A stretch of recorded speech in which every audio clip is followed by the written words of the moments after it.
সরকারের তখন যে এরকম অন্যায় করছে তার বিচার করে আমাদেরকে দেয়। আমরা অন্তর থেকে ইউনূস সরকারকে চাই, তুমি যতদিন হায়াতে বেঁচে থাকবে তুমি বাংলাদেশের মুসলমানের পক্ষে তো সম্মানিত একটা পোস্ট নিয়ে থাকবে, তুমি তোমার সহযোগিতা আমরা চাই। এই কামনা করে দেশবাসীকে আমি আমার বক্তব্যে উদ্বুদ্ধ করে সবাইকে একত্রতা পোষণ করে যেন আমরা সবাই এগিয়ে যেতে পারি সেই আশা করে আমি আমার বক্তব্য এখানে শেষ করছি। ওয়া তাওফীকা ইল্লা বিল্লাহ আলাইহি তাওয়াক্কালতু ওয়া ইলাইহি উনীব। আর আমি নিজেও আগামী নির্বাচনে এমপি প্রার্থী হব। সরকার জনগণ যদি আমাকে ম্যান্ডেট দেয় আমি জনগণকে আমার মতো করে এই বাংলাদেশকে সাজাবো, যেন ঘরে ঘরে আমরা কর্মী বাহিনী তৈরি করতে পারি। এক কর্মী হবে ইসলামিক কর্মী, আরেক কর্মী হবে হালাল উপার্জনের কর্মী। এক ঘর থেকে যেন প্রত্যেক ঘর থেকে 30,000 থেকে 50,000 টাকা ইনকামের নিশ্চয়তা আমি দিতে পারবো।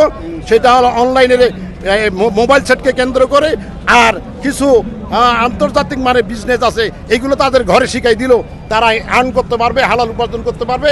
আর দেশে ইসলামিক রাষ্ট্র কায়েমের জন্য সবাই যদি এগিয়ে আসি, আগামী নির্বাচন ইসলামের নির্বাচন, আগামী নির্বাচন কোরআনের নির্বাচন, আগামী নির্বাচনের পরে কোরআনের রায় কায়েম হবে, এটা আমি সামনে দেখতে পাচ্ছি।